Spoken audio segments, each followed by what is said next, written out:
আজকে আমরা পড়ব এআইবি সাবজেক্ট ফ্যামিলি ল থেকে section 9 restitutions of conjugal rights and judicial separation কাকে বলে এবং কিভাবে এটা আমরা অ্যাপ্লাই করতে পারি। তো ফার্স্ট আমরা সেকশন 9 এ পড়ব restitutions of conjugal rights. When either the husband or the wife has without reasonable excuse withdrawn from the society of the other, the aggrieved party may apply by petition to the district court for restitutions of conjugal rights, and the court, on being satisfied of the truth of the statements made in such petition and that there is no legal ground while the application should not be granted, may decree restitutions of conjugal rights accordingly। তার মানে এখানে বোঝানো হয়েছে husband এবং wife both যদি একজন আরেকজনকে না জানিয়ে তারা not living in the single roof, মানে তারা এক ছাদের তলায় বসবাস করছে না, অথবা তারা সেই একজন আরেকজনকে না জানিয়ে বা অবগত না করে তারা আলাদা হয়ে চলে গেছে, তখন হাজব্যান্ড অথবা ওয়াইফ দুজনই দুজনের বিপরীতে কিন্তু রেস্টিটিউশনস অফ কনজুগাল রাইটসে মামলা করতে পারে, যেটা কিনা সেকশন 9-এ বলা আছে। এখানে এক্সপ্লেনেশন দেওয়া আছে।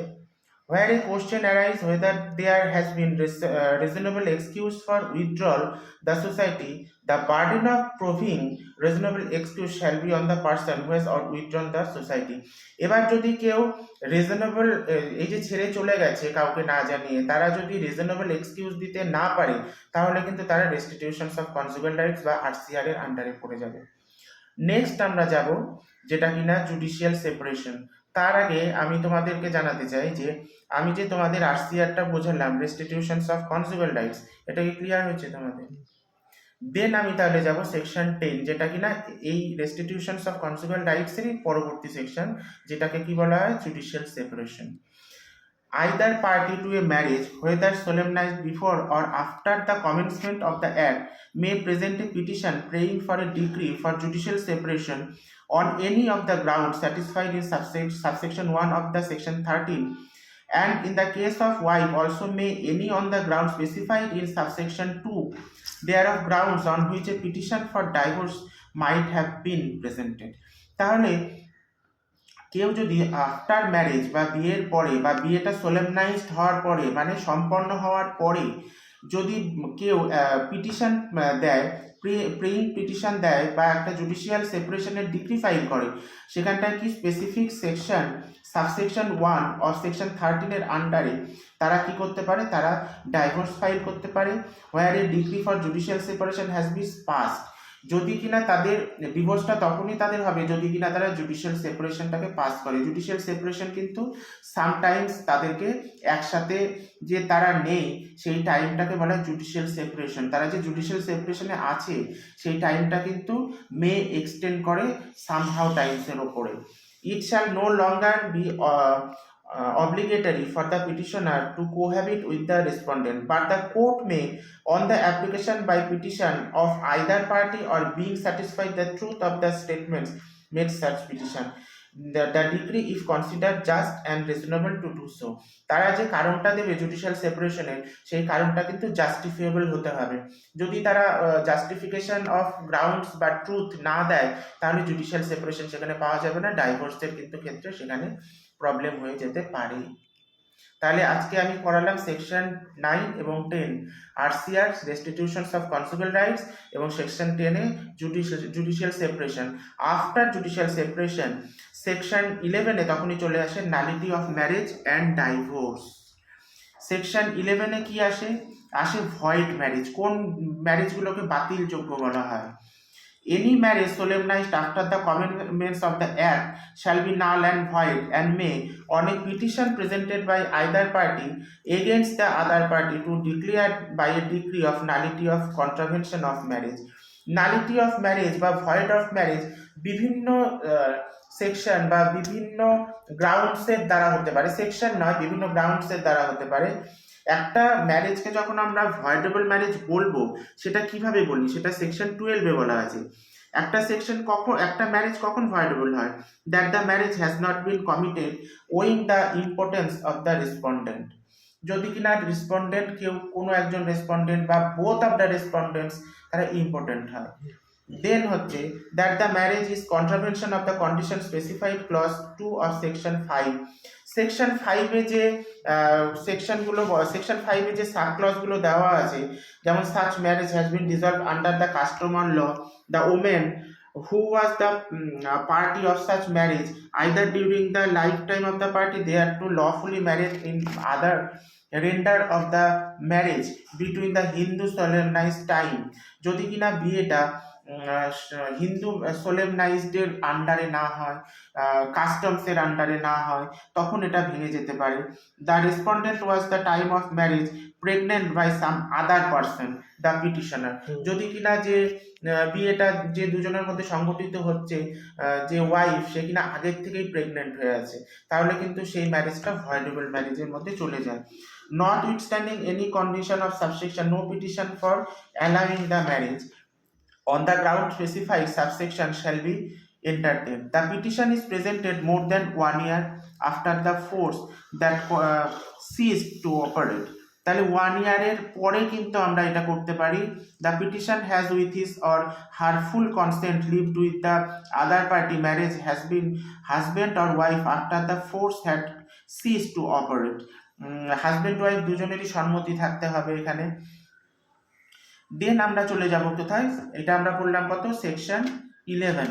সেকশন 11 আমরা পড়লাম কি, সেকশন 11-এ আমরা পড়লাম ভয়েড ম্যারেজ। সেকশন 12-এ আমরা কি পড়লাম, ভয়েডেবল ম্যারেজ। সেকশন 13-এ আমরা কিসে আসবো, divorce.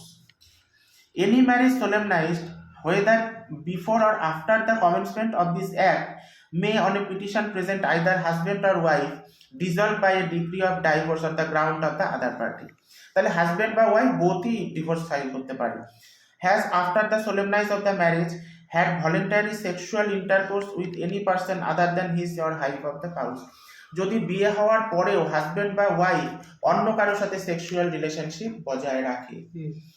Then has after the solemnize of the marriage treated the petitioner with cruelty, যদি কিনা হাজব্যান্ড বা ওয়াইফ ক্রুয়েলটিকে অবলম্বন করে, বউকে ধরে মারছে অথবা হাজব্যান্ডকে ধরে বউ অত্যাচার করছে, সেক্ষেত্রে এটা কিন্তু mental cruelty and physical cruelty both এখানে ধরা যায়।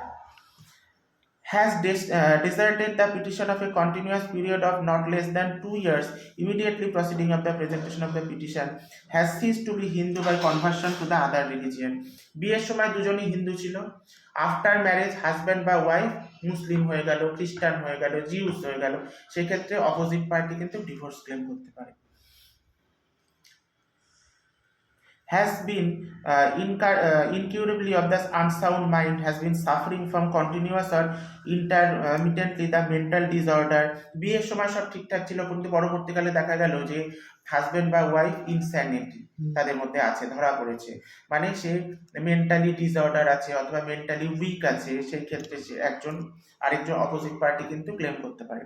The expression mental disorder means mental illness, arrested or incomplete development of mind, psychopathic disorder or any other disorder or disability of mind।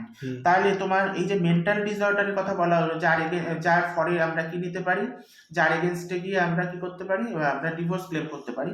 তো সেই মেন্টাল ডিসঅর্ডারের মধ্যে কি কি মেন্টাল ইলনেস আসে, যেখানে আসে mental illness, mental arrested, incomplete development of mind, মানে ব্রেনটা ঠিক মতো ডেভেলপ হয়নি, psychopathic disorder or any other disability। The expression psychopathic disorder means persistent disorder or disability of mind। তাহলে psychopathic disorder মানে কি, তোমার persistent disorder or disability of mind whether or not including normality of intelligence, যার মধ্যে একটু বুদ্ধি কম, ইন্টেলিজেন্সি কম, একটু বুদ্ধি কম, সহজ সাদাসিধে মানুষ, সেই ক্ষেত্রেও ক্লেম করা যায়।